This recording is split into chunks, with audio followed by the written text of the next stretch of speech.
seek him here, they seek him there. Those Frenchies seek him everywhere. Is he in heaven? Is he in hell? That cursed, elusive Pimpernel.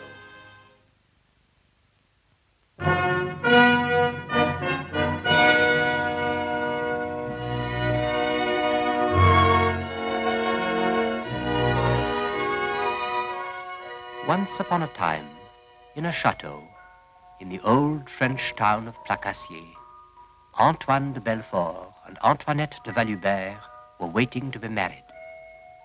"You are the most beautiful girl in the world," said Antoine. "And you are the cleverest man," said Antoinette. They were so very much in love.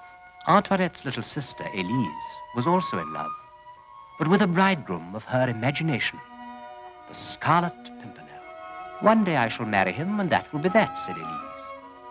And she held a nosegay of pimpernels in her hand, as suddenly the door opened. The Mademoiselle de Valubert?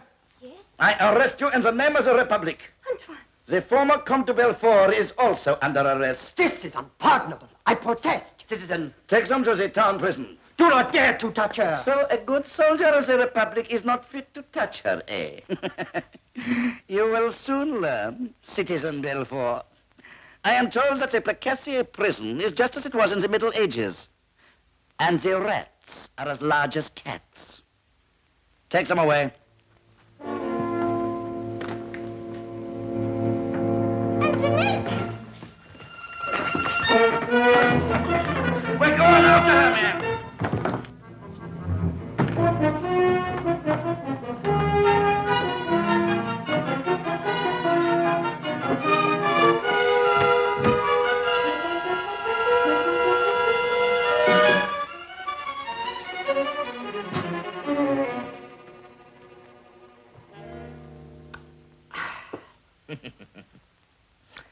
Quite a passable meal. The trout was excellent, and the wine was quite acceptable. Not important, but acceptable. I am a man with only two pleasures in life, citizen. The table is one, and confounding the aristocrats is the other. There is no sign of her. Nonsense. She must have got away. People do not get away from us, Joubert. Go on searching. But, citizen. Do as I tell you. Yes, citizen. And now, I should like a little of the Valubert's brandy. But while Chauvelin relished the brandy of Placassier, the Pimpernel, accompanied by his two trusty friends, was on his way to rescue the lovers. How often had Elise imagined it? The guide who knew every road of France by heart, the lieutenant whose gay laughter warmed the soul of every hopeful maiden, and the Scarlet Pimpernel galloping through the night on his white charger, ever wakeful. Anything wrong, Richard? I think there is. This signpost says Placassier, 35 kilometers. A mile back it said 25. We're going in circles. You have a touching faith in the age of reason. Do you believe what the milestones say at home? Well, that's different. That's England. You'd better find the right road. Antoine and Antoinette will be tried and executed before we reach Placassier. It's no good trying to hurry me, Andrew. On such a night stood Dido with a willow in her hand upon the wild sea banks, and waft her love to come again to Carthage.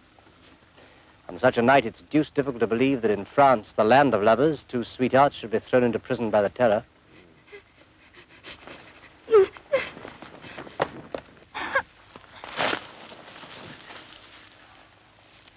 What's the matter? Why are you crying?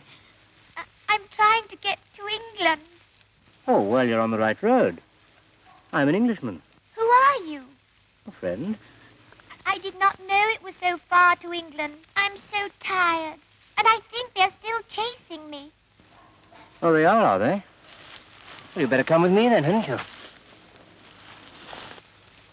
Mademoiselle. You see, I have to get to England to find the Scarlet Pimpernel. Scarlet Pimpernel? Yes, he's the only person who can save them. Save whom, mademoiselle? My sister Antoinette was to have married Antoine de Belfort, but they took them to prison. I managed to escape. Please enter the carriage, mademoiselle. Mademoiselle.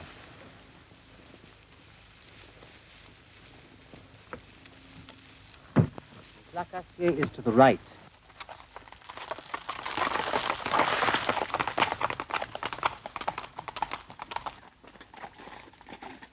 So you see, I must get to England, and I must find the Scarlet Pimpernel. You are English. Do you know him? Sounds, mademoiselle. What should I be knowing a fellow like that for? Spends his time careering round France, stirring up trouble against the government. No man of fashion would know a fellow like that. How dare you speak of him like that, monsieur? He is the hope and inspiration of all the unhappy people in France. He should be the pride and inspiration of all the happy people in England. And now, if you will allow me, I will proceed on my journey. Oh, no. If you really want to get to England, mademoiselle, I should advise you to come with us. It's a long way to the coast.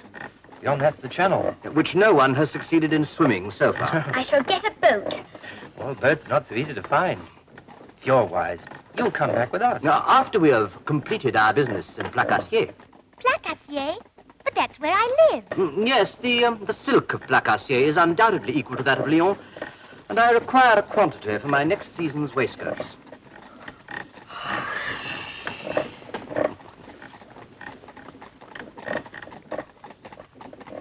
Tell him to stop by the old mill, the side of Placassier. Coachman, stop this side of the empty mill before Placassier. Mademoiselle will sleep there. I hope she can. If I'm not mistaken, there are horsemen bearing down on us.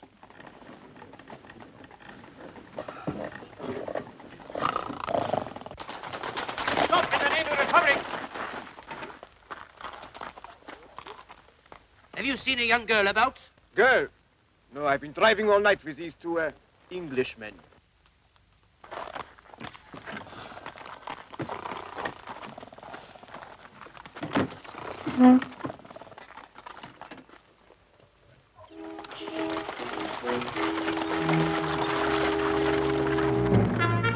Meanwhile, in Placassier, Antoine and Antoinette were led forth to trial.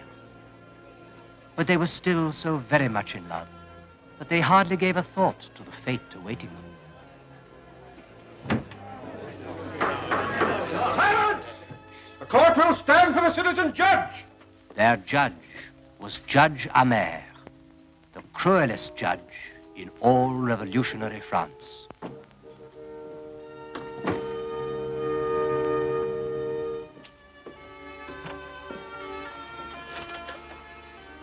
The former Comte de Belfort and the former Mademoiselle de Valubert. What are the charges? The prisoners are charged with crimes against the people of France. The usual charge against our Have you anything to say in your defense? Your Honor, we are guiltless. The people of France are our friends. We have committed no crimes against them. Very nicely put. Said with a certain feeling and a great panache. You aristos certainly have a way with you. But unfortunately for you, it does not impress me in the least. You and your kind have battened for long enough on the fair land of France. I admit that as aristos go, you, Belfort and Valubert, have not been as vile as some. But it is time the whole brood of you perished. Therefore, I sentence you... What is it? Citizen Chauvelin is here. He wishes to speak to you urgently. He has something of importance to say before you pass sentence. Oh, very well. Adjourn the court for a few minutes.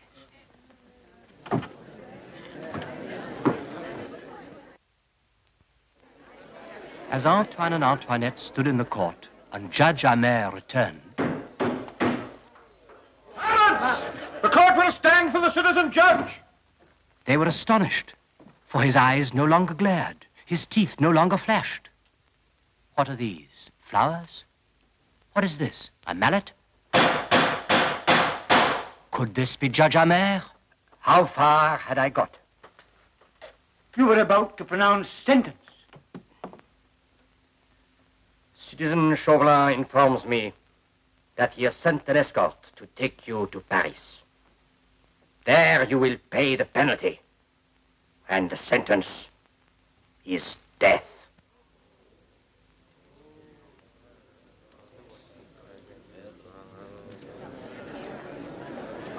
A parting present for the bride. Come, Aristos!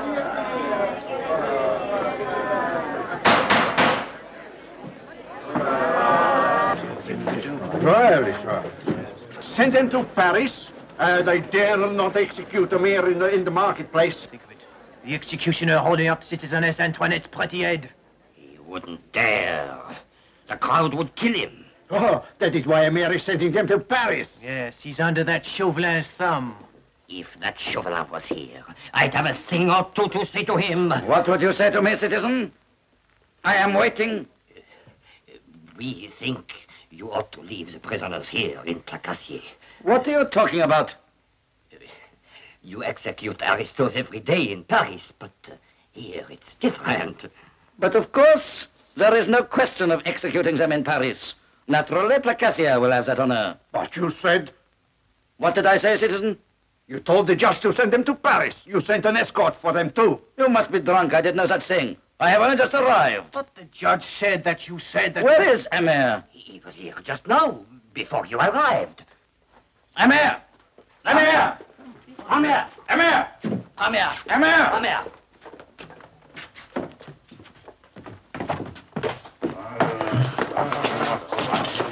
Out of my way, you fool!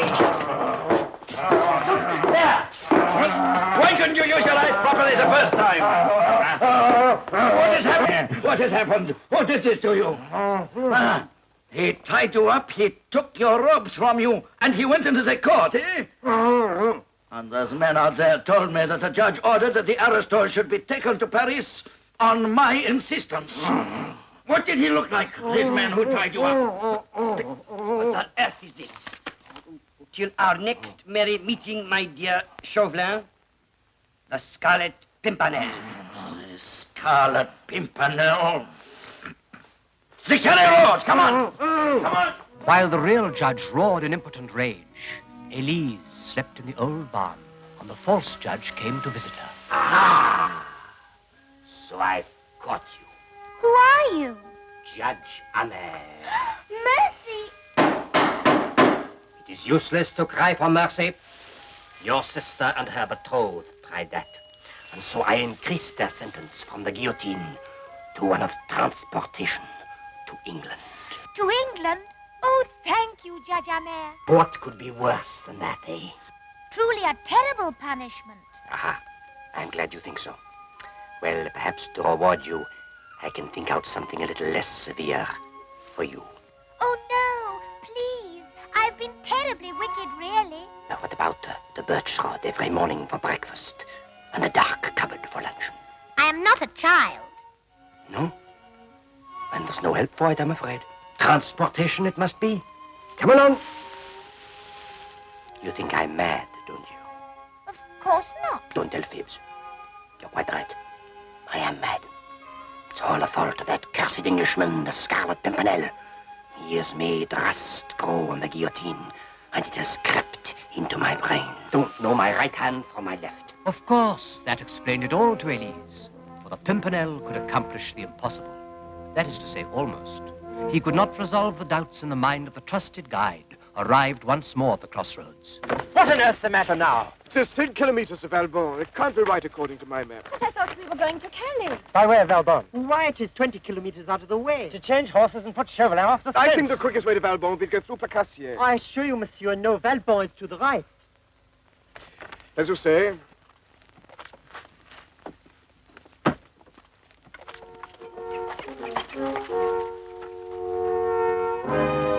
And even Elise began to doubt when she arrived at the crossroads. Will the fairy tale take an unhappy turn? Which way does it say for the coast? That way. Then we go this way. Please, dear Judge Amer, don't go mad again, just as we were getting on so nicely. Don't argue with me, or else I shall throw you to the lions.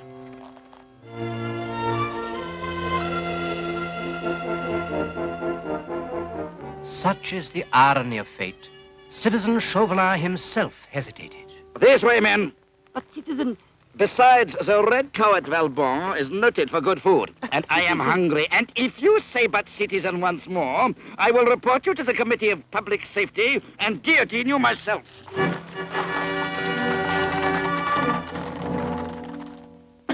When will they come? When will I be able to thank him? They'll be here soon. But you won't be able to thank him. Do not understand. He means you will not see him as he is. My little Pimpernel cabbage, he come to see his old Suzette many times. Some of the time he is a soldier, or a priest, or a market woman, or a strolling player. But whatever guise he comes in, he always has a kiss for me. And his appetite, it is always the same. One of the times I was making for him poulet valbonne. You know, with the aubergine, the pimento, the rice, the saffron, the chervil. Antoinette! Antoinette! Antoinette! Antoinette! Elise! Oh, my little cabbage. But where is he? Who? The mad judge? My darling, the mad, beloved judge. He came to the door with me, but he has vanished. Elise, you've let the Pimpernel escape. The Pimpernel? Oh, no! Pimpernel, come back! Chauvelin's outside. He's coming in here. Chauvelin, we'll go out the back way. The fresh horses Wait, are waiting. wait. Joubert's gone round there. I'll go on the back and try and get rid of him. Right, come along.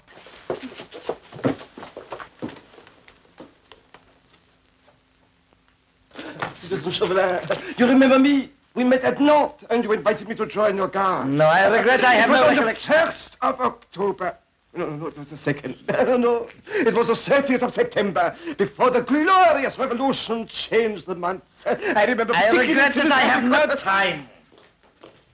Citizen Joubert. Yes? Citizen Chauvelin desires that you should search the outhouses. Allow me to show you the way.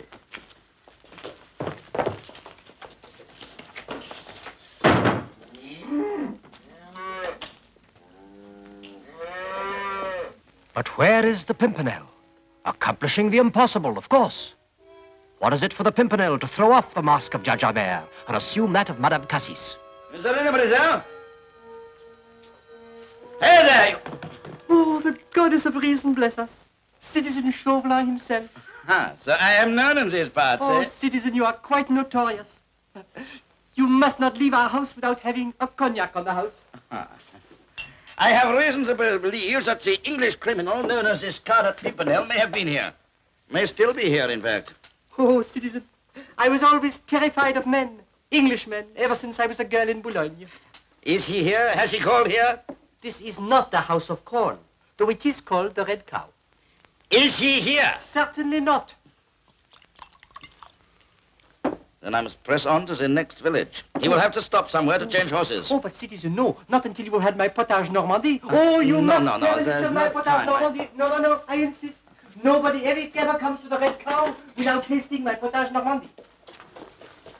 Well, I suppose a few minutes, one way or the other, can make very little difference.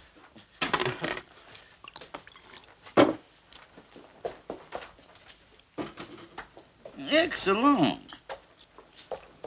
Truly excellent. But is there not rather a lot of brandy in it? I always put cognac in my potage, just a soupçon. To the glorious revolution. What about my sole diepoire, citizen? With anchovies and just a little mushroom sauce? No, I regret there is no time. Oh, but my poulet. Oh, my poulet. You must taste my poulet. My poulet is the spécialité de la maison. You must have it. I insist. But to Citizen Chauvelin, a riding boot was a riding boot.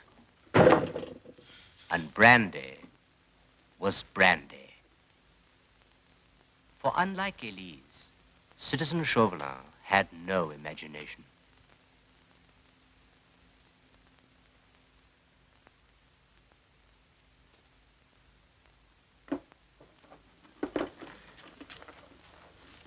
Now, you have never tasted anything like this before, citizen. Oh, chicken. Chicken with mushrooms. And with saffron.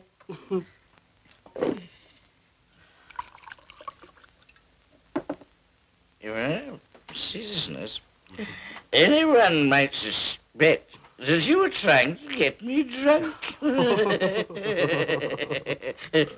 First, I have a toast to propose.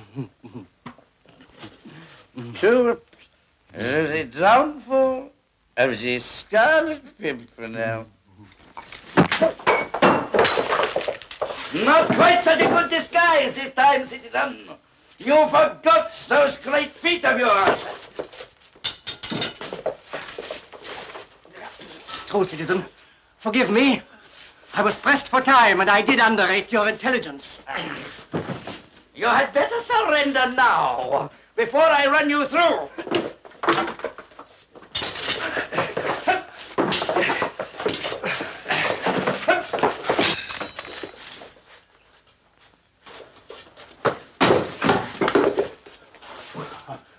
Oh, no, citizen, no. This is taking an unfair advantage. Catch!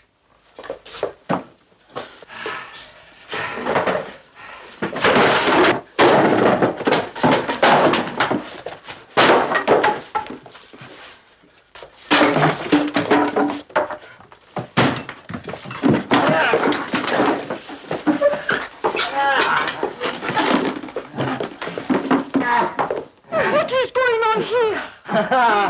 It is a Scarlet Pimpernel. Here we are! Mercy! But these are my Sunday clothes! Forgive me, madame. Forgive me. It was necessity. Oh, monster! And what has he done to my beautiful chicken? Bless him. What did you say? I said, what has he done to my chicken? Curse him! Wonder Woman, help me out of this. Oh, my poor little cabbage. Let us hope that Madame Cassis cooked Chauvelin another chicken. As the lovers sped for the coast. Look! The sea! For the first time in their lives, they saw the sea. Antoine had the Antoinette of his dreams, but Elise had not her Pimpernel. Where lies the nearer truth? In making dreams of what one has, or of what one has not? After we left him at the inn, we never saw him again. His friends brought us to England. Remarkable. A most remarkable fellow. And I didn't even know him. You know, I think you might give me some small measure of thanks. After all, it was I who conducted you to a rustic haven of safety. And left me in the hay to the mercy of a criminal madman. Oh, I thought it was the Scarlet Pimpernel. He was. I mean... Exactly. A criminal madman. How dare you? He's done. Manners are atrocious. But Sir Percy went to Placassier just to buy silk for a waistcoat. Well, why can't you interest yourself in something of substance, like a silken dress? To be interested in the Scarlet Pimpernel, I vow, is like following a shadow. There are some people, sir, who prefer a noble shadow to a useless substance. You know, there are some shadows that take even my jaded fancy. Do you like fairy tales, Elise? Well, once upon a time, in England, there was a foolish lord, and everybody laughed at him, but he didn't mind their laughter. Until one day a young girl came to see him from France. And he thought, oh, I hope she doesn't laugh like the others.